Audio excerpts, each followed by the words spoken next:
할렐루야 샬롬 하고 인사하십니다. 할렐루야 샬롬 샬롬 샬롬 샬롬 샬롬.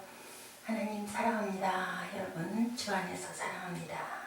네, 오늘은 잠언 26장 13절에서 28절 말씀입니다. 지난 토요일이죠. 미련한 사람의 삶이 1장 26장 1절 12절까지였고 오늘은 13절부터 28절까지는 게으른 자에 대해서 우리들 한번 묵상해 보도록 하십니다. 13절에 보니 게으른 자는 길에 사자가 있다, 거리에 사자가 있다 하느니라. 게으른 사람이 실대출하는 것이 뭘까요? 길과 거리를 두려워합니다. 길과 거리를 말하지만 일해야 할 장소, 가야 할 노정. 그런데 게으른 사람은 일하기를 싫어하기 때문에 수고로운 일을 하고 싶어 하지 않습니다. 피하고 싶죠. 그래서 핑계를 댑니다. 사자가 있다. 거리에 사자가 있다. 네. 게으른 사람은 무엇부터 생각하나요? 길에 있는 사자입니다. 게으른 사람은 세상이 지나 신앙이 지나 부지런히 일하라는 요구를 받으면 의뢰의 길에는 사자가 있어서 위험해서 갈 수가 없다라고 이렇게 핑계를 대죠. 핑계를 많이 대는 사람들을 보면 항상 내 탓이 아니라 그것 탓입니다. 그것 때문에 그렇다라고 얘기를 하죠. 바람만 불면 씨가 날아가 버리면 어떻게 하지? 그걸 일단 걱정을 합니다. 일을 하려고 할 때 항상 무엇 때문이다. 일이 안 됐을 때 내가 잘못해서 그런 게 아니라 일기가 나빠서 그랬고 누가 있어서 그랬고 무엇이 자꾸 장애가 돼서 그랬고 이렇게 항상 탓이 내 탓이 아니라 자기 상대 탓이 됩니다.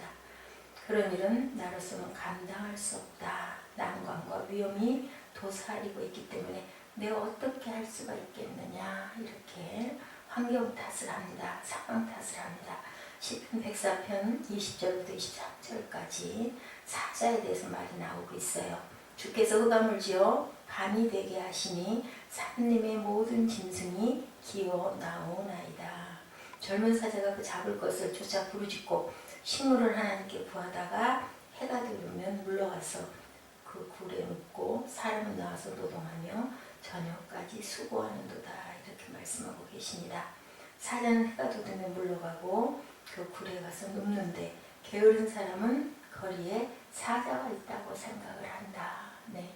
사자는 낮에는 다니지 않는데 게으른 사람은 그곳에 사자가 있다라고 이렇게 얘기한다라는 거죠.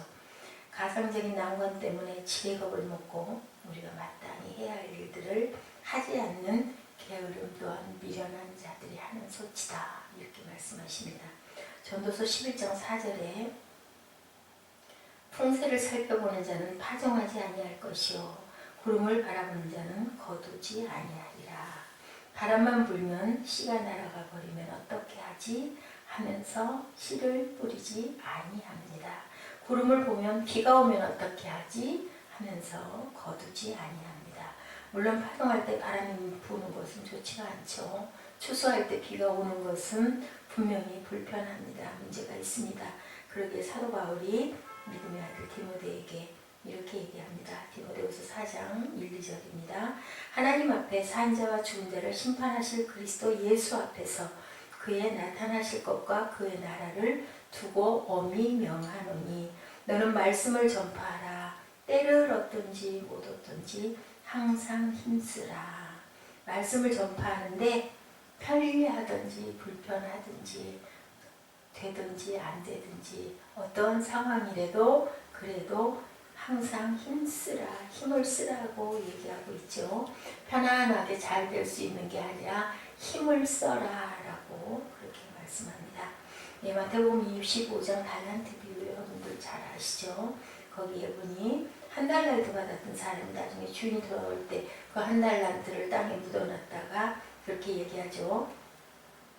당신은 굳은 사람이라 힘지 않는 데서 거두고 해치지 않는 데서 모으는 줄을 내가 알았다. 두려워하여 내가 나가서 당신의 달란트를 감추어 두었다 라고 얘기합니다. 네, 그때 주인의 말이 악하고 게으른 종, 무익한 종이라고 책망하죠. 일을 하는 것을 두려워하는 사람은 어떠한 일도 할 수가 없습니다. 무슨 일이든지 일하는데 어려움이 없을 수가 없죠. 믿음 있는 사람은 어려움에 태산이 가로막히면 뒤로 물러가지 않고 어떻게 해요? 힘들어도 노력하죠. 네, 이 산에 돌아가든지 넘어가든지 그것도 안 되면 굴을 뚫고라도 앞으로 갑니다. 예, 지금은 아주 굴들을 잘 뚫어서 산도 뚫고 그래서 터널을 만들고 거리를 단축시키죠. 우리들이 아는 대로 가나안 땅을 앞에 놓고 어땠어요? 의견이 분분했는데 반대 의견들이 나왔습니다. 사람들이 같은 눈으로 봤는데도 대부분의 사람들이 8명이 가나안 땅은 좋기는 한데 그곳에는 산이 험하고 성곡이 경과하여 거기 가는 사람들이 사는 사람들 또한 장대한 안악 자손들이다 라고 얘기하죠. 그러나 그 땅을 점령할 수 없었어요. 그랬기 때문에 무서워서 가나안을 점령할 수가 없었는데 어땠어요? 그곳에 산이 험하고 성곽이 높고 견고하며 거기 사는 사람들이 장대한 것은 사실이지만 그 땅은 하나님이 우리에게 주신 약속의 땅이다. 그 믿음을 가지고 분명히 우리는 그것을 점령할 수 있을 것이다 라고 얘기합니다. 어려움이 없다는 말이 아니고요. 못할 것은 아니다. 앞으로 나아가자. 하나님이 우리와 함께 하신다라는 그 믿음으로 나갔을 때 가나안 땅을 차지할 수가 있었죠. 못할 것이 없는 겁니다. 우리가 남은 올해 2014년 벌써 오늘이 3월 마지막 날이죠. 내일부터는 4월입니다. 남은 8개월 동안 우리는 이렇게 긍정적인 시선을 가지고 힘들지가 않은 건 아니지만 우리가 최선을 다해서 노력하고 해야 되겠죠. 때를 얻든지 못 얻든지. 14절에 본문 14절에 문짝이 돌조기를 따라 도는 것 같이 게으른 자는 침상에서 구우느니라. 구른다고 얘기합니다.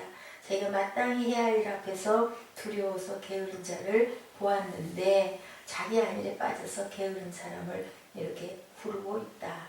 침상에서 이리 누웠다 저리 누웠다. 이리 뒤척 저리 뒤척 하고 누워있고 이쪽에 눕다가 조금 좀 불편하면 또 이쪽으로 돌아놓고 이렇게 하고 있다는 거죠. 해는 뜬 지 오래고 부지런히 일해야 하는데 일할 사람들은 이미 다 나가서 일하고 있는데 여전히 침상에 누워서 문짝이 돌조기를 따라 도는 것처럼 벗어나지 못하고 잠자리를 걷어젖히지 못하고 일어나서 움직이지 않는다라는 거죠.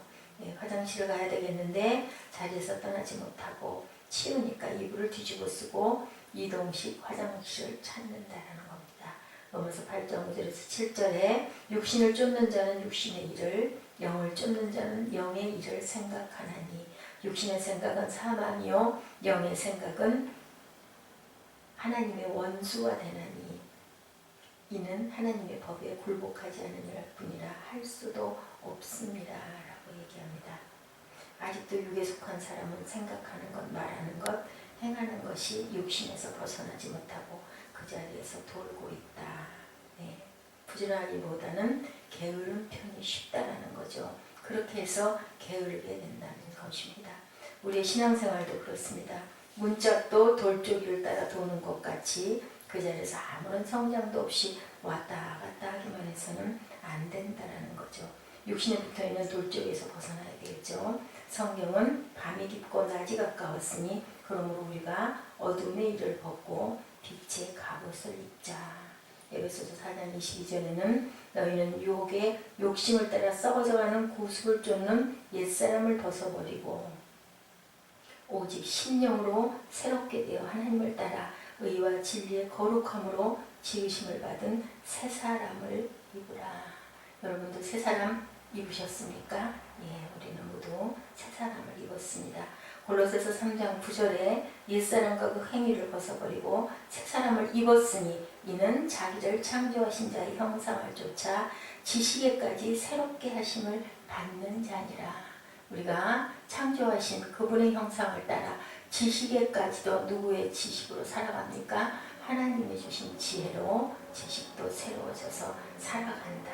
잠언 25장 15절에 게으른 자는 그 손을 그릇에 놓고도 입으로 올리기를 괴로워하느니라. 좀 과장된 말씀이긴 하지만요. 네, 게으른 자는 마련된 축복을 받는 손도 펴지 아니하는 게으름을 얘기하고 있습니다. 말씀대로 하면 구하면 주실 터인데 구하지도 않는 사람이죠. 찾으면 찾을 터인데 찾지 않고 팔짱을 끼고 앉아있는 사람입니다. 문을 두드리면 열릴 터인데 두드려 보지도 않고 돌아서는 사람입니다. 믿음의 손을 내밀기만 하면 얼마든지 주시려고 기다리고 계신데 우리들은 그 손을 내밀지를 못하고 있다는 거죠. 신앙생활에서 게으른 사람은 생명의 양식인 하나님의 말씀으로 자신의 영혼을 배불리 먹이기 위해서 이렇게 예배드리러 나오고 성경을 열심히 공부하면 되는데 이것도 하지 않는 사람이다. 마치 뭐를 하는 사람처럼 그릇에다가 손을 놓고도 입으로 올리기를 괴로워하는 사람과 똑같다라고 말씀을 합니다.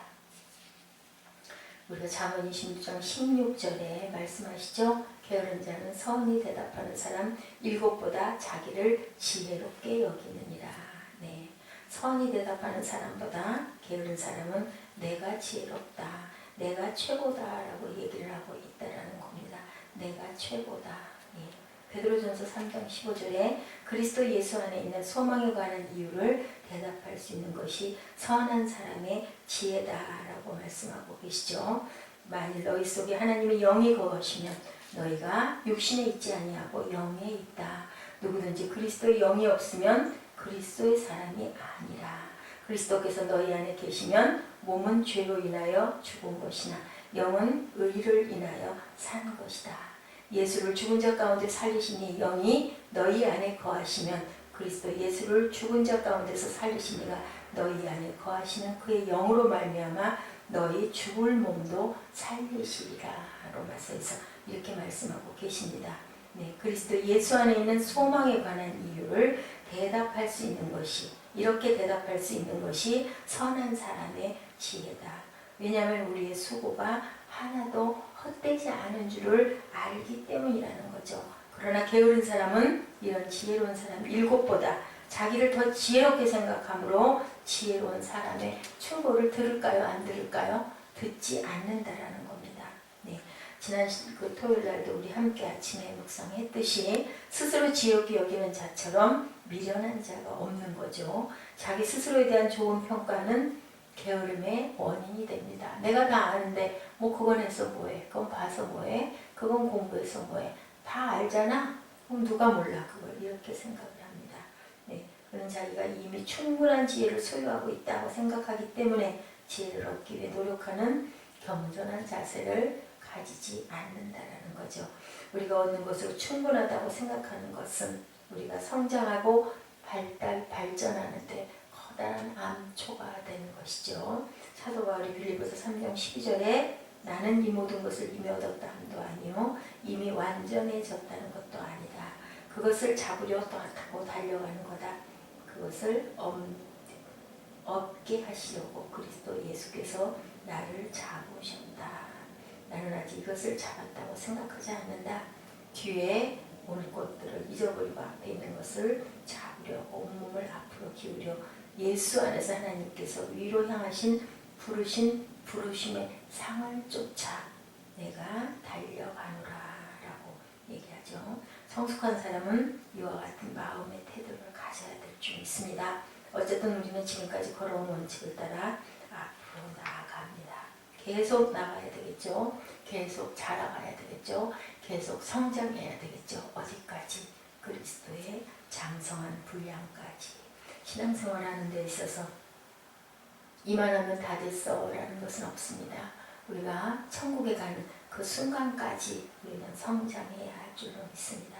가만히 앉아서 무엇을 하나 살펴보다가 그들을 흠잡는 일에서 즐거움을 누리는 그러한 게으른 자가 되어서는 안 되겠죠. 나의 치욕이 될 것을 가지고 자랑하는 그런 게으른 사람에게는 바랄 것이 아무것도 없습니다. 오늘 보면 17절입니다. 길로 지나가다가 자기에게 상관없는 다툼을 간섭하는 자는 개의 귀를 잡는 자와 같다. 자기 일에 바쁜 사람이 남의 일에 참견할 그럴 여유가 없죠. 자기 일에 등한히 하는 사람이 남의 일하는 것을 간섭합니다. 예, 자기 할 책임은 없고 네가 잘했고 네가 잘못했고 네가 그랬고 네가 그렇게 하니까 그렇게 되지, 이런 식으로 비판하고 판단하고 정죄하는 사람이 바로 게으른 자다. 이런 일을 하지 말라고 교훈하시죠. 자칫하면 위험을 당할 수 있는 가능성이 있다. 싸우려고 그러는 데는 개의 귀를 잡는 것과 같은, 개의 귀를 잡으면 덤벼들어 물겠죠. 그러면 우리는 남의 일에 간섭하지 말고 내가 맡은 일에 충실해야 할 줄 믿습니다. 데살로니가전서 4장 11절에 종용하여 자기 일에 힘쓰라. 오늘 본문 20절 22절에도 나무가 닿으면 불이 꺼지고 말장이가 없어지면 다툼이 쉬느니라. 숯불 위에 숯을 더하는 것과 타는 불에 나무를 더하는 것과 같이 다툼을 좋아하는 자의 말은 별식과 같아서 뱃속 깊은 데로 내려가느니라. 우리가 조용한 심령으로 하나님을 의지하고 기도하고 은혜를 받는 중에 힘과 능력을 얻습니다. 충분하고 당황하는 사람은 아무것도 성공하지 못하죠. 흥분하는 사람들은 무슨 일을 당하든지 조용히 생각할 줄 알아야 되고 힘을 얻고, 그리고 나무가 내 의무가 무엇인지 바로 깨달아서 그것을 꼭 실행해 나가는 저와 여러분 되시기 바랍니다. 자기 일을 아니하고 돌아다니면서 일만 만드는 사람들, 그런 사람들하고는 함께 섞이지 말아야 되겠죠. 이런 사람들을 향해서 조용하여 자기 일하기를 힘쓰라 하고 말씀하십니다. 어떤 사람은 일을 하기에는 하는데 말이 많죠. 자랑도 많고 불평도 많습니다. 그러지 말고 말없이 조용히 일하는 것이 귀한 거죠. 말이 많고 다투기를 좋아하는 사람과는 관계를 적게 맺을수록 좋습니다. 특별히 남의 말하지 말며 자기 일을 할 것입니다. 요한복음 21장에 부활하신 예수께서 티베라 바닷가에 베드로에게 귀한 사명을 맡기면서 그가 장래 어떻게 어려움을 당할 것까지도 말씀해 주셨어요. 그렇죠? 그리고 나를 따르라 라고 말씀하십니다. 베드로는 예수님의 품에 의지하고 있는 다른 제자를 가리키면서 얘기하죠. 예, 요한이라고 하죠. 저는 어떻게 될 것입니까? 그때 뭐라고 말씀하세요? 내가 올 때까지 그를 머물고 하고자 할지라도 내게 무슨 상관이냐? 너는 나를 따르라. 남의 일 걱정하지 말고 남의 일 참견하지 말고 네가 할 것이나 열심히 해라. 우리가 조심할 것은 다른 사람이 어떻게 믿느냐, 어떻게 기도하느냐, 어떻게 봉사하느냐, 그런 것 상관하지 말고 중요한 것은 내가 어떻게 부지런히, 내가 어떻게 겸손하게, 내가 어떻게 꿀송이와 같은 지혜를 받아서 지혜로운 삶을 살 것인가, 이것이 가장 중요하다라는 그런 말씀을 하고 계십니다. 우리는 게으른 자같이 살아가지 말고 근면하고 지혜롭고 부지런하고 하나님이 주시는 하늘의 지혜로 새롭게 되는 지식을 가지고 살아가는 저와 여러분, 그리고 귀한 오늘 하루를 주셨죠. 지금이라는 이 순간들을 주셨습니다. 그렇기 때문에 우리는 오늘 하루도 하나님이 주신 귀한 선물인 오늘 이 하루를 귀하게 부지런히 땀 흘리면서 때를 얻든지 못 얻든지 우리에게 주신 그 사명에 충실한 저와 여러분 되시기를 주님의 이름으로 축복합니다. 기도하시겠습니다.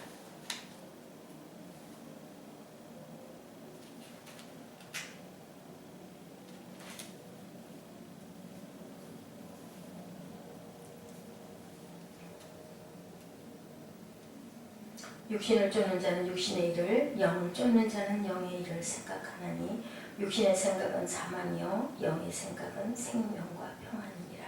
육신의 생각은 하나님과 원수가 되나니 이는 하나님의 법에 굴복지 아니할 뿐 아니라 할 수도 없으니라.